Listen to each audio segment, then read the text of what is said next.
اگر تمہاری عقل کام کرتی ہے، تمہارا بھیجا کام کرتا ہے، تو اپنی عقل سے خود بتا دو، کیا یہ بندر آسمان، زمین، سورج، بادل، چاند، ستارے، بارش، آندھی، طوفان، زلزلے، درخت، سبزی، پھل، فروٹ کنٹرول کرتا ہے، بناتا ہے؟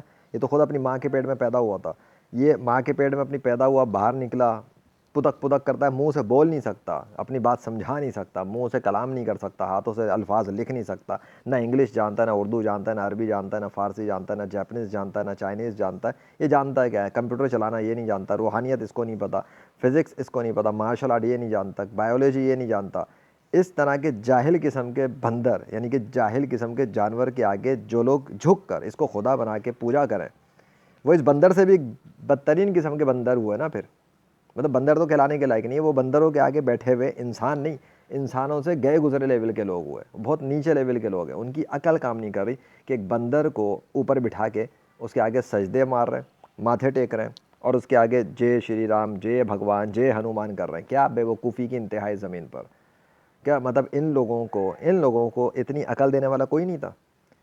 ان کے تو مذہبی پیشواؤں نے ان کو بیوقوف بنا دیا، ایک بندر کو بٹھا کر، اور اس بندر کو خدا ان کا بنا دیا، اس بندر کے نام پہ ہنومان کی کہانی بنا دی، اس بندر کے نام پہ تصویریں بنا دی، اس بندر کے نام پہ فلمیں بنا دی، ڈرامے بنا دیے، اور یہ بیوقوف لوگ اس بندر کو اپنا خدا بنا کے بیٹھے ہوئے۔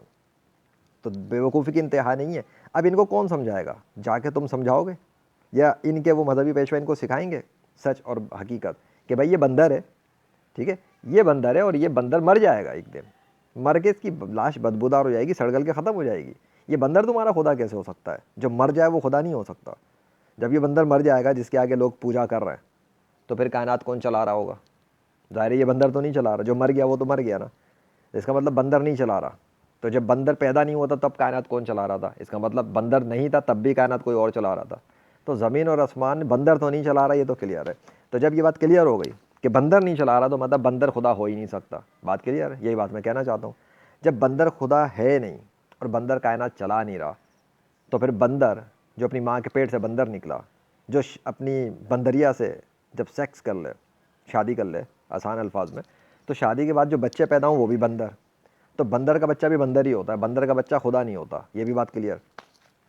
تو جب بندر کے بچے بھی بندر ہیں، تو بندر انسان کیسے بن سکتا ہے؟ اس سے ایتھزم کا بھی پردے فاش ہو جاتے ہیں، جو ایتھزم کے نام پہ جھوٹا مذہب بنا ہوا ہے، جو کہتے ہیں جی انسان بندر سے بنا تھا۔ ابے بندر کے اندر سے کبھی انسان نکلا ہو تو مجھے لا کے دکھاؤ۔ سائنس کی، میڈیکل سائنس کی بات کرو، کوئی سائنس کی بات کرو، کوئی لاجیکل بات کرو، جاہلانہ باتیں تو نہ کرو نا۔ ان ایتھسٹوں نے بھی ڈرامہ مچایا ہوا، ان بندروں کی پوجا کرنے والے جاہل لوگوں نے بھی ڈرامہ مچایا ہوا۔ تو یہ بندروں کے جو پجاری ہیں نا، یہ جھوٹے مذہب بنا کے بیٹھے ہوئے ہیں۔ یہ بندروں کے پجاری اپنی عقل کے بھی پجاری نہیں ہیں۔ اگر یہ اپنی عقل کو بھی صحیح سے سمجھ کے استعمال کرتے، ان کا بھیجا برین سب کچھ صحیح سے کام کرتا، تو اپنی آنکھوں سے دیکھتے کہ ہم بندر کو خدا بنا کے بیٹھے۔ ایسے عقل کے اندھوں کو بندہ کیا سمجھا ہے؟ ان کو تو خود ہی اپنی آنکھیں کھولنی پڑے، کوئی ان کو سمجھا دے، بتا دے بھائی، ان کو جا کے ان کے مندروں میں، ان کی جگہوں پہ بتاؤ کہ تم بندروں کے پوجا کر رہے ہو، یہ بندر مر جائے گا، یہ بندر کی اوقات کچھ بھی نہیں ہے، یہ تمہارا خدا نہیں ہے۔ اس بندر کے بنانے والے کی پوجا کرو، وہ ہے خدا جس نے بندر کو بنایا، وہ ہے خدا جس نے زمین اور آسمان کو سجایا، اور وہ صرف اللہ ہے۔ یہ بات ان بے وقوفوں کو کوئی سمجھائے جا کر، ورنہ یہ بندروں کی پوجا کرتے کرتے بندروں سے بدتر موت مر جائیں گے، اور سیدھے دوزخ میں چلے جائیں گے اپنے شرک کی وجہ سے۔ اللہ اکبر۔